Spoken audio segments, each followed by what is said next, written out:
Tu vois, pour moi, quand on se remet en cause, on prend surtout un recul par rapport à nos propres pensées, à ce que notre manière de Évidemment. fonctionner. Qu'est-ce que On tu se penses de, libère, c'est aussi simple que ça. du coup, qu'est-ce que tu penses de l'intérêt de la méditation par rapport à ça? Mais alors, tu sais, aujourd'hui c'est assez marrant. Tu vois beaucoup de gens qui disent: ah là là, le coaching, c'est pas bien. C'est tous ces gens qui voulaient avoir un contrôle sur autrui. Ah, le coaching, ça nous envahit. Désolé, je vais citer Burton une énième fois. Mais il ouvre son grand poème par le développement personnel est seul et suffisant comme but de l'existence. Le développement personnel est seul et suffisant comme but de l'existence, il n'y en a pas d'autre. L'humain est là pour apprendre, c'est tout. Donc ça inclut de digérer de la connaissance, mais de la connaissance plutôt de la compréhension, au contact réel. La vraie vie est une grande leçon que nous n'avons jamais su émuler. Les gens qui performent aux académies militaires sont souvent des tanches absolus sur le champ de bataille. La première chose que tu vois disparaître sur des gens qui vont vraiment au combat, c'est toutes les conneries du bouton de guêtre, est-il à la bonne place, la cravate est-elle bien en double Windsor, etc. Toutes ces conneries-là, ça disparaît sur un champ de bataille. Parce que c'est la même différence entre la vie notée et la vraie vie. Donc, le développement personnel, seul est suffisant au but de l'existence humaine. Point. Et la méditation, dans ce cas-là, c'est l'instrument idéal du développement personnel. J'ai fait récemment une cérémonie de l'ayahuasca.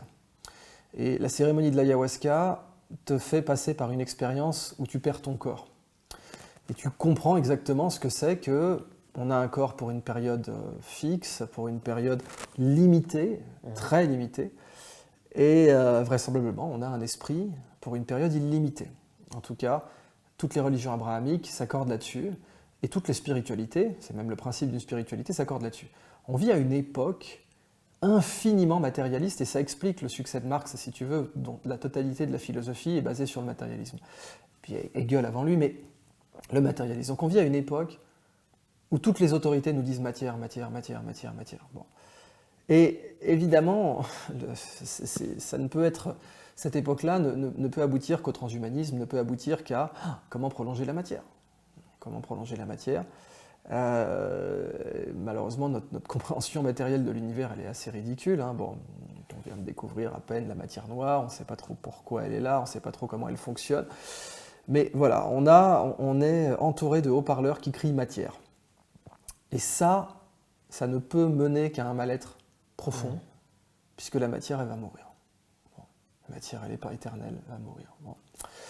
Et voilà, ça ne peut créer qu'une dissonance. Alors soit tu l'ignores, tu dis, Yukaidi, Yukaida, j'y pense pas. Soit tu t'essaies de te faire cryogéniser, et puis du coup, paradoxalement, quand tu dis matière, matière, matière, philosopher, c'est apprendre à mourir. C'est Montaigne qui a dit ça. Donc tu élimines toute philosophie. C'est le harakiri de la philosophie, le matérialisme. Parce que c'est la philosophie qui se suicide, puisque tous les philosophes te disent philosopher, c'est la mort. Philosopher, prépare-toi à mourir. C'est ça la philosophie. C'est le stoïcisme. C'est mourir avant de mourir. Mais oui, mourir avant de mourir. Et que, aussi bien, tu vois, Mahomet disait, mais que tous les grands sages. Et là arrive une sorte de substitution du matérialisme qui prend la place de la sagesse et qui dit non, non, matière, matière, matière, il n'y a que ça. Et ça mène nulle part. Enfin, ça nous mène à l'impasse aujourd'hui spirituelle que Guénon avait très bien comprise, qui est une sorte d'enfer. La méditation est une sortie de ça. Et c'est ce qu'ont parfaitement compris les bouddhistes, dont le seul métier est de te préparer comment dire, au défi que l'esprit en reste encore. C'est ça, le métier du bouddhisme, c'est ça. Hein. Le métier du bouddhisme, les nobles vérités du bouddhisme, c'est la souffrance existe. Bon. La souffrance existe et c'est l'esprit qui la cause. C'est pas les conditions matérielles qui causent la souffrance, c'est l'esprit. C'est très dur, il faut 20 ans, parfois toute une vie pour comprendre ça. Et la première réaction des gens quand tu leur dis ça, qui ne sont pas évolués spirituellement, c'est de dire « mais pas du tout, tu vois bien que… » Là, la confrontation. C'est plus facile de pointer du doigt à l'extérieur que de pointer vers soi. C'est la première constatation des bouddhistes, c'est l'esprit qui cause la souffrance. Les conditions matérielles extérieures sont inférieures à la souffrance que peut te causer ton propre esprit. Même si tu es plein aux as, même si tous tes besoins de Maslow sont vérifiés, tu peux être dans un état de souffrance absolument indescriptible si ton esprit t'y met. Et donc contrôler ton esprit en faisant les bons mouvements. Quand tu fais une cérémonie de l'ayahuasca ou quand tu étudies la religion égyptienne, chez les musulmans, la religion égyptienne est la base de la spiritualité d'Abraham. Chez les musulmans, Abraham construit la Kaaba. C'est ça qui est assez marrant ou triste ou tragicomique, c'est que la Kaaba pour les musulmans, la Kaaba est un haut lieu du judaïsme. Abraham, qui est le plus grand prophète du judaïsme avec Moïse, c'est lui qui crée la Kaaba selon les musulmans, après avoir été initié au mystère égyptien. Et ces mystères égyptiens, c'est la mort. D'ailleurs, c'est très intéressant parce que vraisemblablement, les Égyptiens savaient préparer une boisson comparable à l'ayahuasca. Puisque l'ayahuasca, c'est de la DMT, donc diméthyltryptamine, qui est produite par la glande pinéale, donc l'épiphyse qui libère cette hormone quand on rêve. Donc c'est l'hormone du rêve, et c'est pour ça que les Indiens appellent ça la liane de rêve. Et la DMT, on en trouve dans l'écorce de certains acacias. Okay. Et ce qui est assez marrant, c'est que un des signes de reconnaissance de la plupart des francs-maçonneries, c'est de dire l'acacia m'est connu. L'acacia m'est connu. L'acacia qui est le symbole de fraternité, mais chez les Égyptiens, il y avait certains mystères où on préparait une décoction à base d'écorce d'acacia qui produisait de la DMT. Et vraisemblablement, moi je ne peux pas imaginer qu'ils n'aient pas trouvé en 4000 ans d'histoire égyptienne quelque chose qui faisait que cette DMT durait plus longtemps, puisque c'est ça l'ayahuasca, c'est de la DMT plus quelque chose qui inhibe l'enzyme. Enfin, attention, je dis c'est ça matériellement. C'est toujours pareil, cette civilisation, matière, voilà. Pour les gens, on reste conditionné à pour les gens qui peuvent parler que le langage matériel, voilà ce qu'est l'ayahuasca, c'est de la DMT plus quelque chose qui inhibe l'enzyme qui la dégrade. Et les Égyptiens, je pense très certainement, avaient trouvé un inhibiteur de l'enzyme également. Mais donc c'est marrant, chez les Égyptiens, il y avait ça aussi. Donc toi, tu recommandes aux gens de tester cette expérience pour découvrir certaines choses? Non, pas aux gens, non. C'est sur mesure. Justement, tu vois, c'est ça. L'Occident adore la conformité. Parce que tout son pouvoir matériel vient de sa capacité à standardiser. Tu vois, ça commence avec l'arsenal de Venise. On commence à standardiser des pièces. En réalité, ça commence déjà chez les Carthaginois, qui étaient les Phéniciens occidentaux. Les Carthaginois avaient des méthodes de construction navale qui étaient standardisées.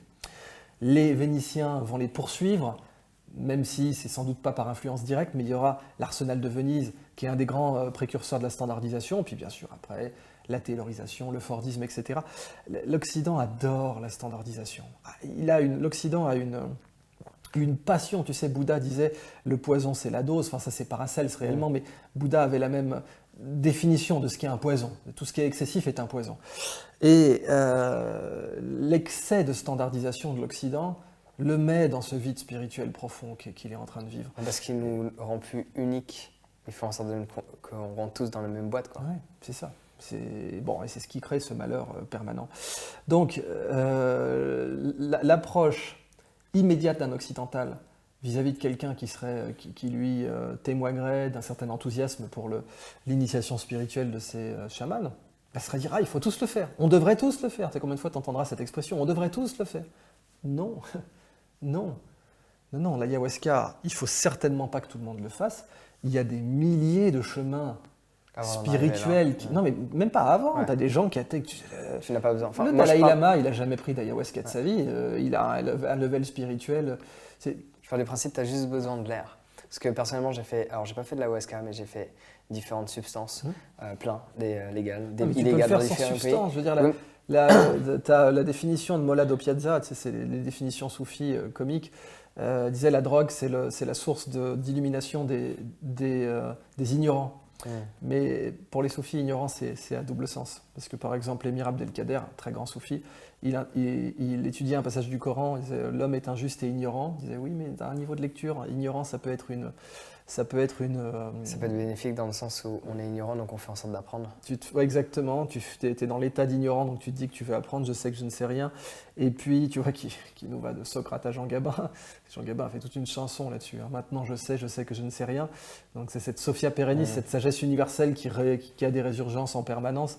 Mais non, tu peux atteindre à l'élimination spirituelle sans aucune substance, évidemment. Juste avec l'air qui nous entoure. Moi, je pars du principe que tout est à disposition. Même en dehors de l'air, je veux dire, tu concentres la méditation. Enfin, c'est ça. Oui, les mouvements respiratoires, c'est très important.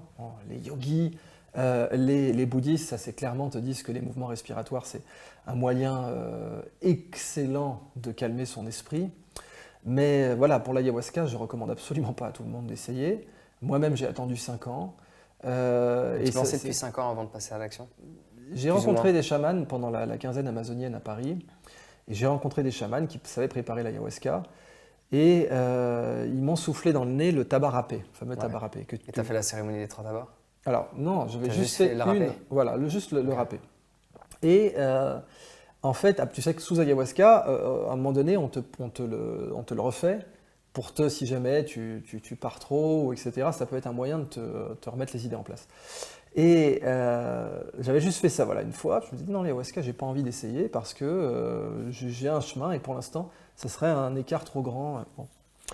Et puis j'étais crevé, etc. J'étais au Brésil, j'avais beaucoup de stress.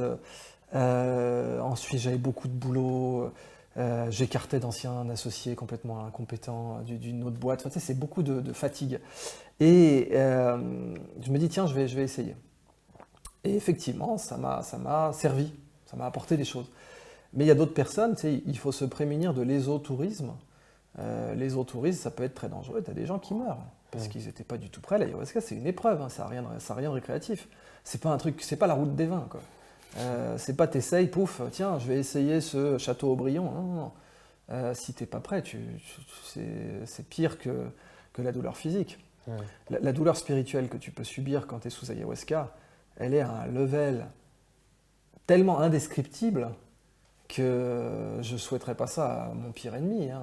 Donc, non, je ne recommande absolument pas à tous les gens d'essayer. Non. Voilà, eux de faire leur propre expérience de leur côté et s'ils ressentent cet appel, d'y aller.